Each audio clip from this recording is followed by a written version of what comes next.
वैसे तो मैं अपने काम के बारे में कभी भी किसी से ज़्यादा डिस्कस करता नहीं हूँ, लेकिन फिर भी मुझे कभी कभी ऐसा लगता है जब आप लोगों के कमेंट मिलते हैं कि लोगों को ऐसा लग रहा है कि मैं सिर्फ़ और सिर्फ यूट्यूब पर वीडियोज़ ही बनाता रहता हूँ। आज मैं आपको अपने काम की एक छोटी सी झलक दिखा रहा हूँ, जिससे आपको अंदाज़ लग जाएगा कि मैं किस तरह अपने केसेस को लड़ता हूँ। ये 3 केस अभी हाल ही में डिसाइड हुए हैं। तीनों केस हम जीते हैं, एक भी केस हम नहीं हारे। ये आप देख पा रहे होंगे 30 तारीख का डिसीज़न है, 30 जनवरी 2021 का। अनावेदकगण द्वारा राजीव शर्मा नाम लिखा हुआ है इसमें। और ये जो डिसीज़न है जिला उपभोक्ता प्रतितोषण आयोग का है। जिन्होंने केस किया एक्चुअली में वो दोनों भी एडवोकेट ही हैं, और प्रकरण जिनके अगेंस्ट लगा वो हैं पंजाब नेशनल बैंक। आदेश दिनांक 30/1/21। इसके फैक्ट्स के बारे में मैं आपको बाद में बताऊंगा। सबसे पहले आप सिर्फ इतना सा जान लें, ये इसका लास्ट लाइन आप पढ़ लीजिए। इस निष्कर्ष पर पहुंच रहे हैं कि परिवार में जो सहायता चाही गई है वो किसी भी रूप में प्राप्त करने के अधिकारी नहीं पाए गए हैं। कौन? आवेदक गण। फलतः परिवार स्वीकार योग्य प्रतीत न होने से निरस्त किया जाता है। ये केस हमने जीत लिया है। ये केस, इसमें आप ध्यान से देखें, ये भी वकील साहब हैं, आवेदक ओम प्रकाश भार्गव। इसमें पहली कंपनी है DHFL लाइफ इंश्योरेंस, दूसरा है आधार हाउसिंग फाइनेंस। इसमें आवेदक की तरफ से राजेश जाट, अनावेदक क्रमांक 1 के द्वारा मनीष जैन और अनावेदक 2 राजीव शर्मा यानी मैं 2/2/2021 को ये पारित किया गया। प्रस्तुत परिवार स्वीकार योग्य प्रतीत न होने से खारिज किया जाता है। ये भी हम जीत गए। ये एक अन्य मामला जिसमें ये लिमिटेशन के आधार पर इसको खारिज किया गया। ये इसमें इन्होंने ये प्ली ली थी कि हमें जानकारी नहीं थी, तो विधि की अज्ञानता कोई माफ़ी नहीं होती है, ठीक है। तो ये निरस्त किया गया। परिवाद विलम्ब से पेश हुआ तो प्रचलन योग्य नहीं पाया गया।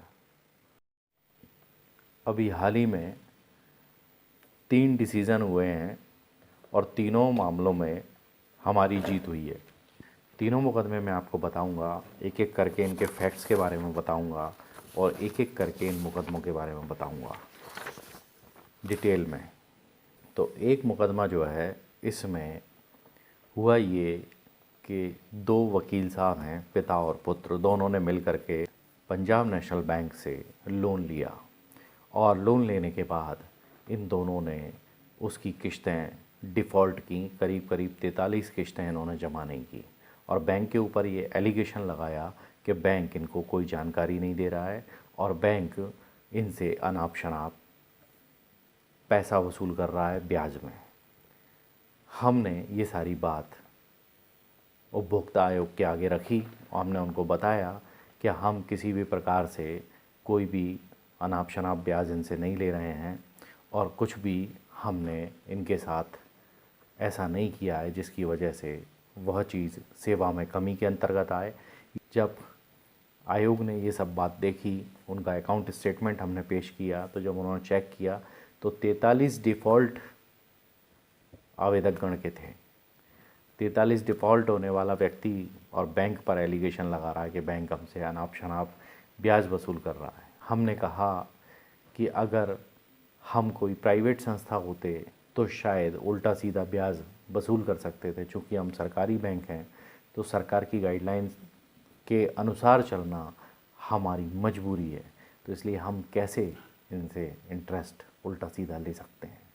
हमने ये भी बताया कि जब इन्होंने लोन लिया था उस समय के एग्रीमेंट के हिसाब से 10.25% हम इनसे इंटरेस्ट लेते थे और आज हम 8.80% इनसे इंटरेस्ट ले रहे हैं। तो ये ज़्यादा हुआ या कम हुआ? फ्लोटिंग इंटरेस्ट पे हमारा एग्रीमेंट हुआ था। आयोग ने हमारी बात को मद्देनज़र रखते हुए इनका मामला खारिज कर दिया।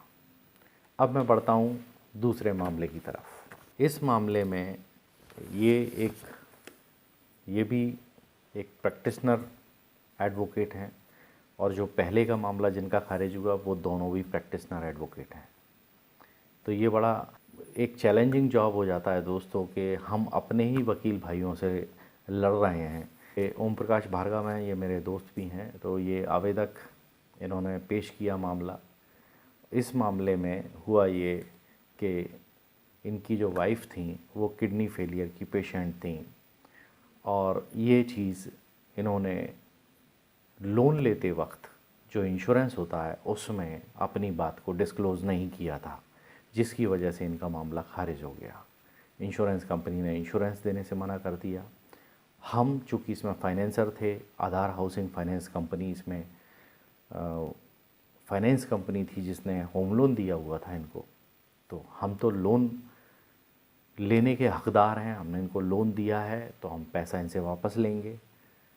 और जो कंपनी थी जिसने इंश्योरेंस किया था उसने ये कह कर के हाथ उठा लिए कि इनकी वाइफ़ किडनी फेलियर की पेशेंट थी और उनका किडनी ट्रांसप्लांट हुआ था, और ये चीज़ आपने नहीं बताई इंश्योरेंस करते समय, इसलिए हम आपको इंश्योरेंस क्लेम नहीं देंगे। इनकी पत्नी का देहांत हो चुका है। काफ़ी दुखद स्थिति से गुज़र रहे हैं ये, और मैं इनकी चाहकर भी कोई मदद नहीं कर पाया। इस बात का मुझे भी बहुत अफसोस है। अब मैं आपको बताता हूँ एक और मामला है जिसमें एक आवेदक थे सत्येंद्र श्रीवास्तव। इसके फैक्ट्स पे मैं ज़्यादा इसलिए नहीं जाना चाहता हूँ क्योंकि इनके साथ जो भी हुआ, बस इन्होंने अपनी कंप्लेंट जो फाइल की थी वो कोर्ट के सामने, वो इन्होंने जो अपना प्रकरण पेश किया था आयोग के सामने, वो काफ़ी लेट किया। उसमें टाइम बार्ड मुकदमा हो गया था इनका। जो प्रकरण इन्होंने पेश किया था वो टाइम लिमिटेशन के अंडर नहीं था। बस यही एक ऑब्जेक्शन था जिस पर हमने सेक्शन 5 की एप्लीकेशन का विरोध किया, और हमारी बात से सहमत होकर आयोग ने इनका मामला खारिज कर दिया। मैंने कैनरा बैंक की तरफ से इसमें वकालत की थी, और कैनरा बैंक इसमें फाइनली जीता केस को। दोस्तों, बस ये 3 मुकदमे थे जो अभी लॉकडाउन के बाद जैसे इनका फ़ैसला हुआ और हमारे हित में ये हुए, तो मैंने सोचा आपके साथ ये शेयर करूँ, आपको कुछ जानकारी हो सके। चलिए मिलेंगे अगले वीडियो में, तब तक के लिए बाय बाय। अपना ख्याल रखिएगा।